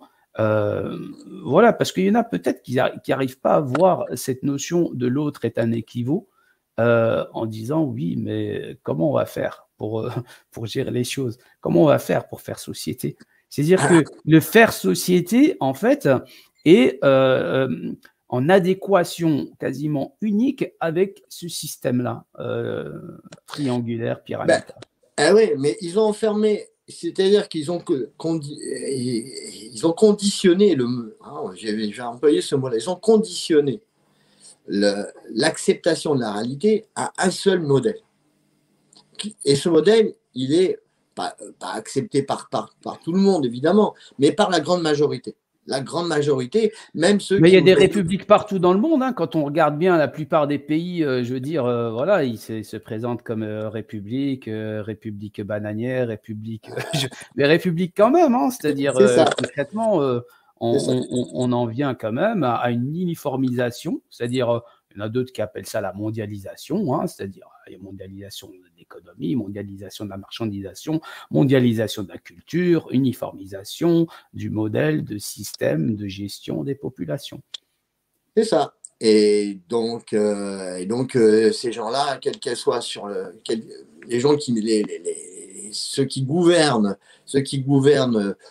le monde, pas d'aujourd'hui, depuis 5000 ans, hein, 6000 ans, même avant. Hein. Mais on va rester, on va dire, pour être un peu plus synthétique, depuis 2000 ans. C'est toujours, ils ont gouverné, si on en a parlé l'autre jour, je veux dire, les empires colonialistes. Ils ont colonisé ça depuis des siècles et des siècles. Donc, ils ont le contrôle. On en parlait il y a un petit moment, voilà, très court, quelques heures, si je me souviens bien. Comment en fait, ils ont contrôlé des populations il y a déjà plusieurs siècles. Ce contrôle des populations au travers des moyens, des stratégies, parce que les moyens, ils se sont donné des moyens parce qu'ils ont mis en place des stratégies de contrôle. Et ces stratégies de contrôle, évidemment, elles sont toujours là, elles ont évolué, parce que la Terre continue à tourner, il y a du mouvement, mais ce sont toujours les mêmes, quels qu'ils soient, sur tous les continents. Et aujourd'hui, ils ont étalé leur contrôle sur la planète tout entière. Je demandais justement il y a 2 jours ou 3 jours à une amie qui est partie du côté de Brazzaville depuis maintenant quelques mois et qui était à Paris d'ailleurs avant. Et je lui demande comment ça se passe, ça va, et elle me fait un petit compte rendu de comment ça se passe dans la situation actuelle. C'était dans la semaine. Vous serez nulle part à l'abri. C'est-à-dire qu'ils contrôlent tout. Que sur ce continent, le continent européen, le continent asiatique, le continent africain, ils contrôlent quasiment toute la planète, à part quelques endroits encore, mais s'ils veulent débarquer, ils débarquent demain, parce que dans la brousse, ils débarquent. Ils débarquent dans la brousse pour injecter les gens avec leur cortège de gens avec des blouses blanches. Vous voyez, même dans la brousse, les gens, ils vont les chercher. Donc, comprenez bien que le système a des stratégies très puissantes parce qu'il les a rodées depuis des siècles et des siècles et des siècles et qui pensent avec 50 coups d'avance, voire 100 coups d'avance. C'est une partie d'échecs qui est déjà gagnée pour eux. Donc, à la fin, ce que je peux en dire, c'est qu'une partie d'échecs n'est gagnée qu'au dernier coup. Qu'au dernier coup. Et les règles de fonctionnement de ce système? J'ai envie de dire que la partie d'échecs, tant que ça joue, ça joue. Votre adversaire peut faire des erreurs à n'importe quel moment. Vous pouvez avoir perdu vos 2 tours, tout ce que vous voulez. Tant que ça joue, ça joue. Tant qu'il n'y a pas mat, il n'y a pas mat. Tant qu'il n'y a pas patte, il n'y a pas patte. Et à tout moment, il peut faire un faux pas et bam, perdre des pièces maîtresses. Et 1 et 2 et 3, la partie se renverse et à la fin, celui qui avait 100 coups d'avance se retrouve avec des coups de retard. Ça peut arriver. Mais seulement, ça demande effectivement de faire ce que Jean-Noël fait toutes les semaines, c'est de suivre une stratégie, de l'entendement, de comprendre à quoi on a affaire, qui nous sommes, etc. Et d'avancer dans cet entendement qui est la rationalité, qui est Dieu, qui est l'entendement de ce qu'est la création et comment ça fonctionne et comment on le vit ensemble et comment on va vivre ensemble, développer ça inlassablement. On emboîte le pain, effectivement, parce que ça fait des mois qu'on suit Jean-Noël, etc. Et puis chacun son entendement aussi dans le partage. Mais cette rationalité, elle est demandée parce que ce triangle-là, ou cette pyramide, si on veut ensuite la passer en 3e dimension, pour passer d'une dimension à une autre, il faut en avoir l'entendement. Sans l'entendement, on ne peut pas en sortir. Et ces gens-là, ils font tout pour vous donner le pain. Ils vous posent le pain qu'ils vous donnent, il est empoisonné. C'est-à-dire que quelque part, si vous voulez, ils programment, ils font les informations. C'est-à-dire que, prends un exemple, là, ce qui s'est passé récemment là, avec le continent européen, avec la Crimée, enfin les 2 présidents là, de la Russie et machin, les gens, ils ont été affolés, certains. Oh là là, ça va chauffer, etc. Rappelez-vous, il y a quelques mois, on disait la même chose avec la Corée du Nord, etc. Oui, ça peut péter à tout moment. Mais sachez que quand ça pète, c'est ce qu'ils se sont mis d'accord pour que ça pète. C'est pas parce que c'est pas un coup de tête. Ces gens-là ne font pas des caprices. Ces gens-là sont des stratégies. Et il n'y a pas. Ils sont tous gentils méchants là-dedans. Il n'y a pas. C'est tous copains, quel que soit le niveau. Donc, si vous n'avez pas ça en tête et que vous pensez que vous avez des gens qui sont de votre côté et les autres qui sont contre vous, là-haut, vous êtes les représentés, eux, ce sont vos représentants, enfin, pour la grande majorité des gens qui acceptent des représentants et d'être représentés. C'est pas notre cas ici. Mais s'ils pensent qu'il y a des gentils et des méchants, non, là-haut, ils sont ni gentils ni méchants. Mais si tu es un imbécile, on te croque. Ah, c'est comme ça. je rebondis pour en revenir un petit peu à la volumique et à ces formes-là, tu sais, qui est le triangle, en fait, qu'on peut opposer au cube, finalement, hein, au cube, hein, donc c'est le volume, hein, c'est-à-dire que représente l'univers avec son codex comme fondement, c'est-à-dire de fonctionnement.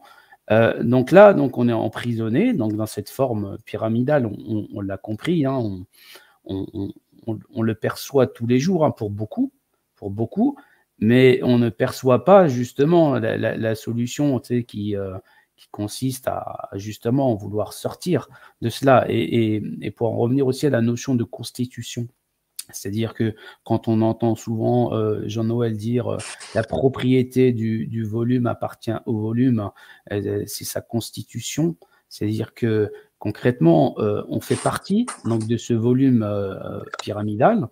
Est-ce qu'on en est la propriété aussi de ce volume? Puisqu'on a évoqué l'enfermement, justement, et cette incapacité ou cette difficulté, plus ou moins, à s'extirper de ça.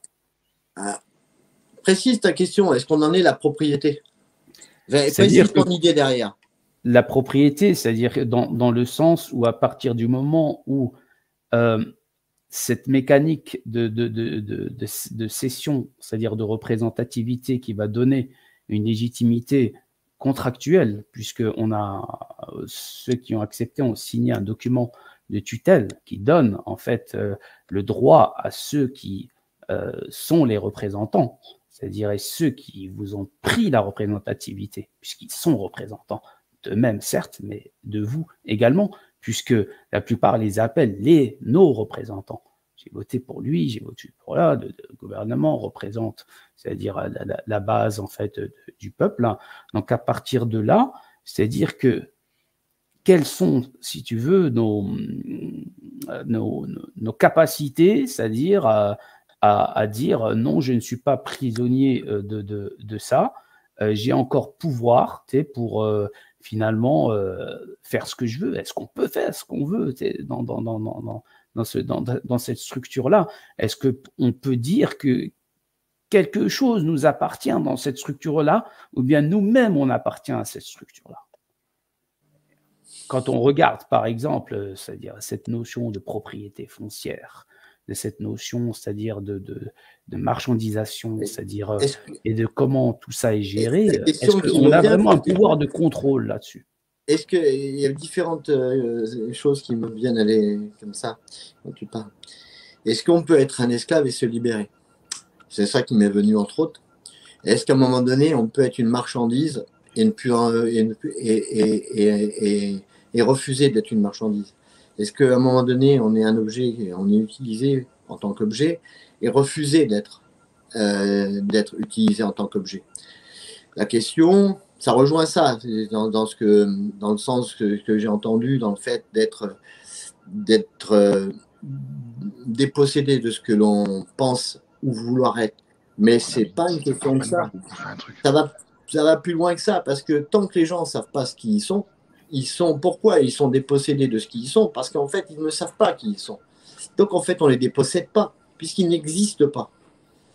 Donc, effectivement, ils ont légiféré, ils ont décidé de comment ils allaient gérer le monde, leur monde, le monde de ceux qui ont la capacité et la puissance d'imposer leur vision aux autres. Et comme les autres ne savent pas qui ils sont, effectivement, ils sont ignorants de qui ils sont. Alors, comme tu ne sais pas qui tu es, laisse-moi te définir. Je vais te définir. Moi, je sais qui tu es. Et si les gens acceptent de se laisser définir, à ce moment-là, ils se laissent dire. Et par le laisser dire, c'est le laisser faire. Tu laisses dire les autres sur toi. Tu ne te dis pas toi-même. Et donc, ils acceptent effectivement la réalité qu'un autre fait pour lui.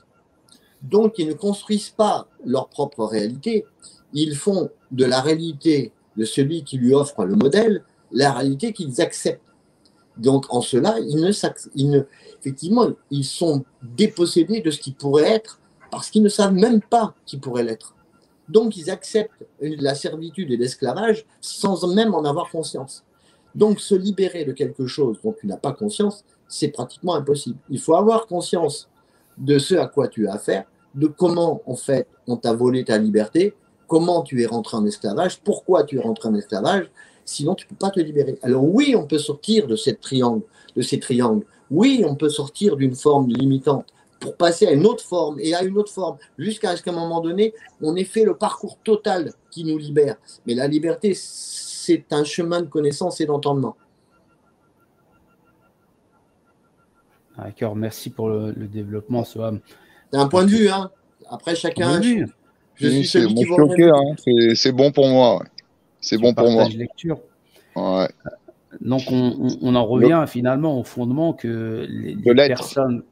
Oui, ben justement, de l'être, c'est-à-dire que les personnes que tu as qualifiées de personnes non existantes, mais bon, non existantes, c'est-à-dire peut-être pas dans la matérialité, mais moi j'ai bien compris ça, que c'était au niveau de l'esprit, quoi. C'est-à-dire ils sont amputés de cette dimension justement qui amènerait, c'est-à-dire dans la notion de persona, tout à fait, dans l'idée de persona dans la structure, le fait d'être administré. Donc, c'est les gens qui sont dépossédés, c'est-à-dire soit qui sont ignorantes du codex, on en revient toujours à ce codex Dieu, ou bien des personnes, en fait, qui l'ont nié, tout simplement. C'est-à-dire, le nier, c'est autre chose. Donc, on est tous, comment dire, on est tous acteurs de cette situation. Donc, on a tous consenti d'une manière ou d'une autre. On consent puisque la structure elle est là, c'est elle qui opère. Donc la porte de sortie, elle est dans la compréhension de comment elle opère pour justement gérer le narratif, nous induire en erreur. Le fait que l'on c'est ce monde qui est marchandé, où tout se marchande, c'est nous les premières marchandises. Donc la remise en question ou la compréhension, c'est par soi-même dans le faire. Quels sont nos actes, quoi. Et qu'est-ce qui fait force qu'est-ce qui légifère légifère nos actes? Est-ce qu'on est administré ou est-ce que être, c'est quand même être en tant que le choix est-ce que se déposséder ou céder sa représentativité, on peut toujours se qualifier d'être? On consent, on est tous consentants aujourd'hui. On a tous un contrat quelque part avec la structure. On a tous un contrat avec la structure dans le fait d'être administré socialement. À différents niveaux. Là, tu soulignes le fait que finalement, la représentativité n'est pas cédée uniquement par l'urne, mais dans moult domaines. C'est-à-dire que dans cet environnement de pyramidal, c'est-à-dire de gestion pyramidale, c'est-à-dire que effectivement l'urne, c'est-à-dire cette mécanique, cette automatisation finalement de prise en fait de représentativité qui va permettre de perpétuer le système tel qu'il est, quoi. C'est-à-dire dans le temps. Mais effectivement, il y a dans différents domaines, on est en proie justement au fait de céder sa représentativité. C'est-à-dire, ça peut être même avec des interlocuteurs, des tribuns, des politiques, des communautés, c'est-à-dire donc il y a différentes façons de céder sa représentativité. Rien qu'au travail, hein, tout le système il est pyramidal de toute façon dans le fait qu'on soit en compétition et par là en confrontation avec l'autre, avec autrui. Et ce qui n'est pas conforme finalement au fait que tout le monde est sur la même. Donc c'est la gestion administrative de la masse dans la compréhension de ce qui est, de ce qui fait force de loi. Ce qui fait force de loi, c'est le fait d'être dans la nature des choses par essence, qui vaut pour tous. Donc, alors Nico, par exemple, là, pour développé sur la représentativité. Comment faire pour que les gens, on est dans le partage, la réflexion, pour que les gens se réveillent à cette représentativité. Hormis, on sait bien que Jean-Noël, il a déjà parlé, il explique tout ça. On est d'accord. Quand tu as affaire à des gens, pourquoi les gens, d'après toi, n'y ont pas encore accès ou ne l'acceptent pas, cette représentativité, ou par exemple, vont pas forcément certains, par exemple, qui veulent continuer dans l'ancien monde, qui demandent cet ancien monde qui, de toutes les façons, ils n'y auront plus accès, et pourquoi certains acceptent effectivement les cadeaux faits par le côté pyramidal. Pourquoi certains restent enfermés là-dedans? Parce que chacun accepte. Chacun accepte d'une façon ou d'une autre. Alors, quel chemin emprunter? Parce quel chemin emprunter en reconnaissance de quoi? Donc, qu'est-ce qui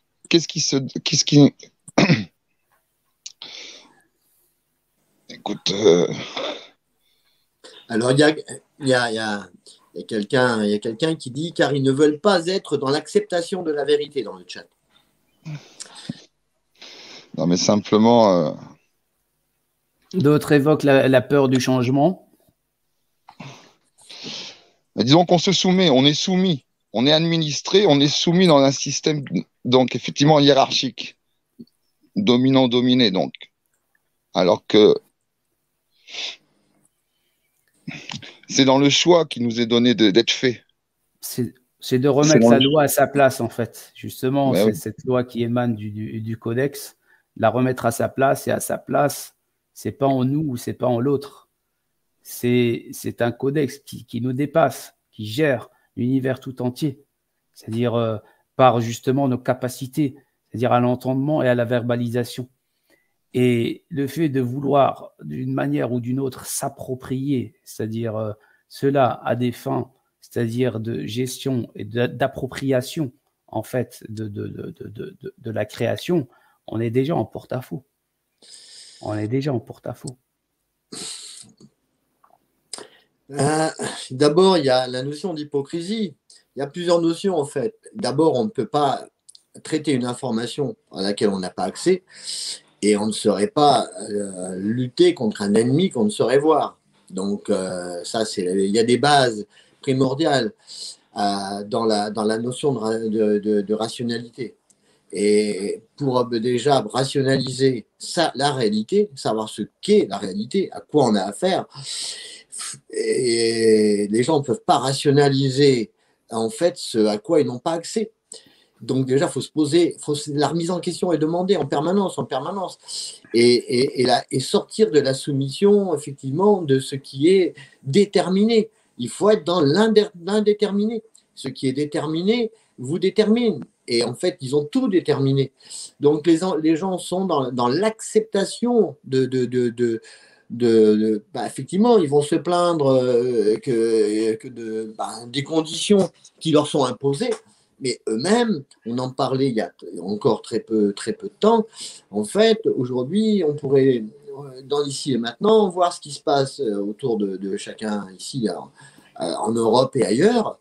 Des grands décisionnaires ont dit qu'en 2020, il y avait un truc qui était hyper, je sais pas comment on appelle ça, hyper dangereux. Ça s'attrape par la télévision, des informations. Et quand on écoute les informations, on peut tomber malade. Ouais, il y a 0, je sais pas quoi qui attrape un truc, un espèce de rhume des foins là. Ouais, c'est un accélérateur de contamination, la télévision. Ouais, c'est ça. Et que en fait, ceux qui ont déterminé ça, ceux qui ont légiféré là-dessus, ceux qui ont effectivement des contrôles, qui peuvent imposer effectivement leur vision sur les populations, qui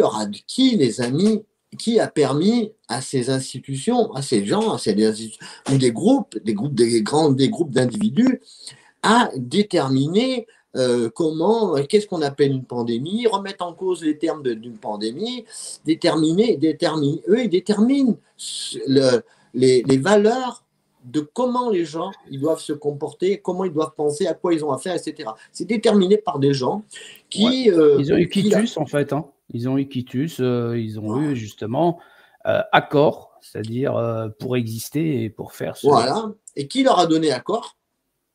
On en revient toujours à la même chose. Hein. Les individus qui consentent à élire des maîtres. Et ces maîtres, effectivement, ensuite, vont leur dire, t'inquiète pas, on sait lire, on sait écrire, nous. On a même des philosophes, on a même, voilà, on a plein de bouquins, et nous, on t'inquiète pas, on va écrire des législations, et puis ces législations, c'est que on va bien mesurer le monde. Le monde va être super bien calibré, on va bien calibrer. Ouais, calibre. Et les gens, depuis des siècles, pas que depuis aujourd'hui, ont accepté effectivement, de s'esclavagiser sans le savoir. C'est-à-dire qu'ils ne sont pas responsables de s'esclavagiser dans le sens où ils n'en sont pas forcément conscients. On ne va pas leur dire. Je reviens sur le corbeau. Le renard ne lui dit pas qu'il va lui piquer le corbeau, le fromage. Le renard, lui, il a son intention. Donc, il ne lui dit pas, toi, je vais t'esclavagiser, tu vas me donner ton fromage. Non, non. Il te raconte une belle histoire pour que tu lâches ton fromage. Et après, tu t'aperçois que tu t'es fait avoir. Ben oui. Mais l'autre, il ne va pas te dire qu'il va t'enfermer dans une réalité qui est la sienne et qui veut faire tienne. Tu vois? Parce que, oui, il ne va pas te dire, attends, le voleur ne va pas arriver, coucou, je te vole. Ou le menteur ne va pas arriver en disant, coucou, je suis un menteur. Il va te dire, ouais, je suis un menteur. Mais tu sais, je ne mange jamais. Voilà. Je suis un voleur, mais je ne vole jamais. Tu vois? Et oui, non, toi, tu n'es pas un voleur, non, tu n'es pas un menteur, bien sûr. Mais après, si, mais il m'a pas menti, il m'a bien menti, et puis il m'a bien volé. Ah ouais, bah ouais, t'as vu, il t'avait même dit que, méfie-toi, je peux être voleur, mais en réalité, je vole jamais. Ah ouais, jusqu'au jour où tu t'aperçois que même, il t'a bien roulé en farine. Les gens, effectivement, c'est pour ça qu'on est là ce soir, dans ce partage, et appuyer le message de Jean-Noël, c'est-à-dire que ouais, il faut réveiller les consciences. Il faut absolument que les gens ouvrent les yeux. Ouais. On est à 1h30 de pas mal, live. Hein. C'est pas mal. Donc, on va pas tarder à terminer peut-être sur un petit peu la présentation du site internet. On aura d'autres prochaines fois pour développer un petit peu, c'est-à-dire peut-être de reprendre ce qui a été dit et de continuer un petit peu sur ce chemin-là du partage, partant de réalités observables, c'est-à-dire en alignement avec ce qu'on a compris donc de ce codex, hein, de ce qui est. Et donc là, on va peut-être présenter un petit peu l'initiative du site internet, représentativité.com sans accent.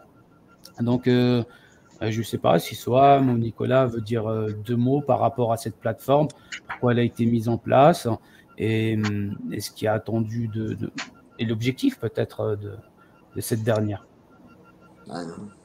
Nico, s'il veut. Nico On n'entend pas, je crois qu'il a des problèmes de connexion, Nicolas. C'est pas grave. Alors, effectivement, la représentativité, déjà, c'est pour en fait matérialiser, effectivement, dans l'ici et maintenant, en fait, avoir un support matériel, effectivement, parce que c'est pas que de la théorie, c'est aussi effectivement une réalité concrète, qui est accessible et donc une mise en pratique qui est derrière, puisqu'en fait, l'objectif aussi qui a été rajouté dans l'idée de la représentativité, c'est de la manifester par un manifeste de représentativité. Donc cette plateforme, c'est une matérialisation du partage dans le principe de compréhension de la loi et dans le partager dans le réel. Donc c'est quand il y a des gens qui pensent qu'il n'y a rien qui se passe, oui, mais qu'est-ce qu'on va faire, etc. Faut agir dans la réalité, effectivement. Et ça, c'est pas du rêve, c'est pas un jeu électronique sur une tablette, je sais pas quoi. C'est pas une simple pétition non plus, Soham. C'est pas une simple pétition comme on a pu connaître en ligne. Ça va au-delà de tout ça. C'est ça. Et ça commençait par déjà avoir un support. Donc, effectivement, ce support, c'est le site de la représentativité sur lequel on peut échanger de l'information et cette information, la faire partager et expliquer des vidéos sur la représentativité de Jean-Noël Et c'est un support effectivement d'information comme les YouTube, comme les Facebook, comme les toutes les plateformes. Mais là, c'est un petit peu concentré en fait, parce que c'est-à-dire que concrètement, il y a eu un choix en fait de vidéos qui développent la notion de la représentativité sur un format plus ou moins court, parce que ça dépasse rarement 1 heure, et donc beaucoup plus accessible peut-être et synthétisé aussi. Mais bien sûr, pour compléter ce package de vidéos qu'il y a la chaîne YouTube de Jean-Noël, il y a Sortir de la pyramide, il y a la chaîne aussi de Fortunato Alves qui a repris en fait toutes les archives, parce qu'à un moment donné, il y avait la chaîne YouTube en fait de Jean-Noël qui avait été supprimée, mais il y a pu avoir récupération en fait de toutes les archives. Il y a effectivement une réplication de la chaîne de Jean-Noël sur Odyssée, c'est Crowdbanker. Effectivement, il y a les pages Facebook, donc que ce soit de Jean-Noël, Sortir de la pyramide, la Urne TV, il y a les plateformes aussi Twitter. Donc, il y a aussi le VK de Jean-Noël Mendy. Donc, si on n'a pas l'adresse exacte, finalement, on a juste à taper Jean-Noël Mendy ou justement se référer au site internet lareprésentativité.com qui reprend finalement tous les liens vers les réseaux sociaux, les chaînes, etc. Il y a aussi une rubrique flyer visuel. En fait, c'est un petit peu du matériel, on va dire graphique, visuel, qui va permettre justement à aider les gens. Après, bien sûr, avoir compris ce qu'est la représentativité, s'engager, l'acter à travers la signature du manifeste et participer de fait à cette diffusion par ces visuels ou d'autres moyens. C'est-à-dire chacun est libre en fait de promouvoir, c'est-à-dire la représentativité, la notion, par les moyens qu'il estime être les plus pertinents et les plus plaisants. Et alors j'ai envie de dire que aussi le site de représentativité.com, effectivement, il y a aujourd'hui 1732 signatures. Il y a ce manifeste, effectivement, qu'on va lire. Je ne sais pas si on peut le lire ce soir, déjà dans un premier temps, ou en tout cas les gens. Peut-être la prochaine fois, Swan. On va peut-être développer justement autour du manifeste. Oui, c'est ça, on fera la prochaine fois. Et effectivement, parce qu'il y a une notion d'entendement, c'est vrai que c'est très profond, cette notion de manifeste, c'est très profond. Et le site de la représentativité, effectivement, peut-être pour enlever certains doutes, c'est juste un site, effectivement, dans lequel il est partagé de l'enseignement sur ce qu'est la représentativité, sur le principe de la loi, principe de l'entendement de la loi, qui est définition d'une image d'un État unifié, dans l'entendement du déploiement qui va avec, qui gère toute chose. Donc ça insiste effectivement, il y a une dimension de compréhension très profonde dans ce manifeste. Effectivement, que tout le monde n'a pas forcément encore, peut-être chacun de nous, il y a toujours à approfondir dans l'entendement de ce manifeste, de cette représentativité. Mais j'ai envie de dire, pour finir sur ce site, c'est vrai, ce site n'a pas une vocation c'est une vocation de partage, d'entendement, de partager cette représentativité pour que chacun puisse y avoir accès. Et une fois que les gens ont l'entendement de cette représentativité et qu'ils auront compris que le principe du manifeste de déclarer, et que en fait le manifeste est une déclaration de représentativité, et cette déclaration de représentativité elle doit valoir que par entendement. S'il n'y a pas l'entendement, elle ne sert à rien. Il faut avoir l'entendement, et cet entendement, ça veut dire ça va très loin, mais on en parlera peut-être la prochaine fois. Ouais, ce serait justement un bon sujet de reprendre comme trame, c'est-à-dire du prochain live, le manifeste, de le lire, de s'arrêter au point, de développer, de partager autour de ça. Je voulais juste rajouter encore une petite touche supplémentaire par rapport au site internet. C'est que, bien sûr, quand vous allez signer le manifeste, il n'y a rien qui vous oblige à mettre votre nom et votre prénom, c'est-à-dire, et il y a, c'est anonyme, c'est-à-dire que le nom de famille ne s'affiche pas, il y a juste la première initiale, en fait, et le prénom, en fait, qui s'affiche.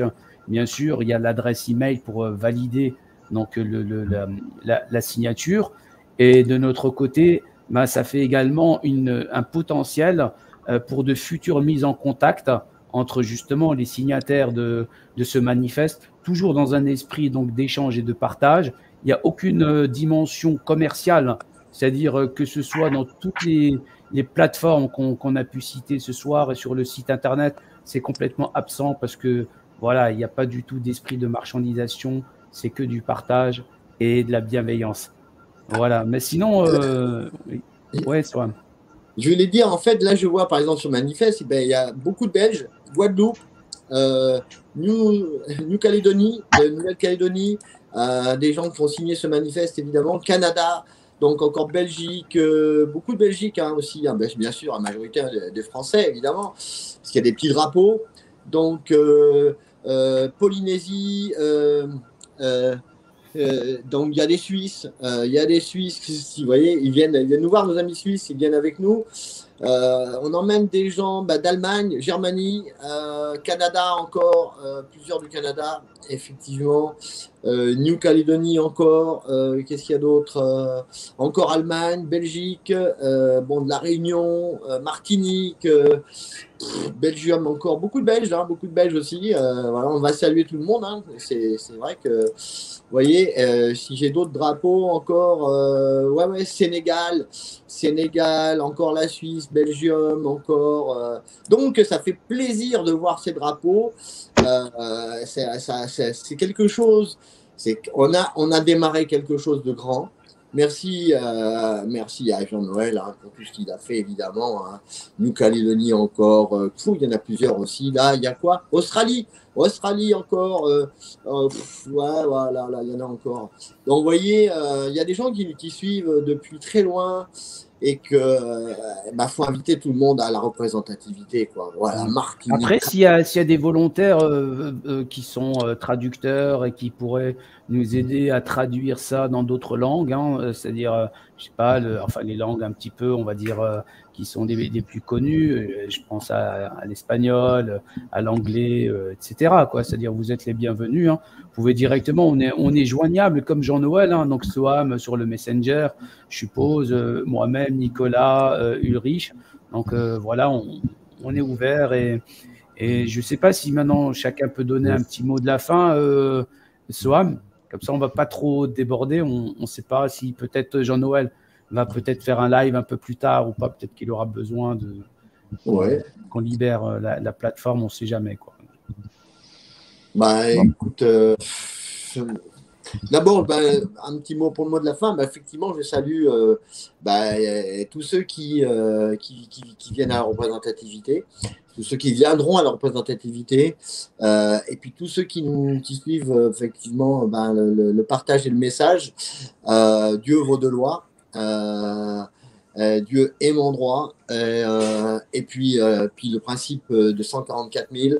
Voilà, donc la loi qui est Dieu, et donc au travers de tous les pays, de toutes les nations, et on est tous appelés à partager dans la connaissance et l'entendement. Donc je salue tout le monde voilà, dans les futurs partages également. Nicolas? Ouais, c'est l'alliance, ouais. Effectivement, Dieu vaut pour tous. Donc dans la compréhension de définir une image de ce qui est l'état d'unité. Et à ce titre, c'est l'alliance entre l'homme et Dieu qui vaut pour... voilà, qui fait force de loi dans ce qui est, dans la création. Ouais. Merci, Nicolas. Tu as envie de dire un mot, Ulrich? Vous m'entendez? Oui, on t'entend. Ouais, écoute, s'il y avait un bilan à faire pour cette première, ça s'est bien passé, plutôt bien. Ça se passe un peu comme Gian s'absente quand il fait monter du monde, en fait. Hein. On retrouve un peu toujours les mêmes gens, les habitués. Je vois sur le chat, il y a toujours un peu les mêmes personnes. On était à peu près 360 personnes, à peu près en moyenne. Ouais, c'est monté un peu plus, c'est descendu un peu. C'est positif, hein. Positif tout ça. Ben, on n'est pas des liveurs professionnels en fait. Hein. Voilà, on est monsieur et j'espère qu'il y aura des madames aussi, tout le monde. En fait, voilà, qui sommes là. Et bon, c'est un peu pas une première d'être présent sur un panel, mais voilà, de pouvoir de prendre une initiative en fait. C'est important, je pense, que de partager entre nous les différents concepts et les assimiler chacun, partager le pain, quoi. Tout à fait. Ben, on va peut-être saluer tout le monde et se dire à très bientôt. Pas peut-être à la semaine prochaine. Peut-être avant, on ne sait pas. Hein, tu sais, peut-être que des envies ou des disponibilités vont nous prendre. En tout cas, voilà, la rencontre est actée. Le partage n'est qu'un commencement, en fait. Hein, et on espère que tout ça, ça va se développer, se déployer. Rendez-vous à la Concorde. Rendez-vous. Ouais, rendez-vous à la Concorde. On va faire la Concorde avec nous-mêmes, chacun dans l'entendement, et espérons qu'on va tous se retrouver. En tout cas, salut à tous et à très bientôt. À plus tout le monde. À plus tard, ça marche. Bonne soirée. Bonne soirée à tout le monde.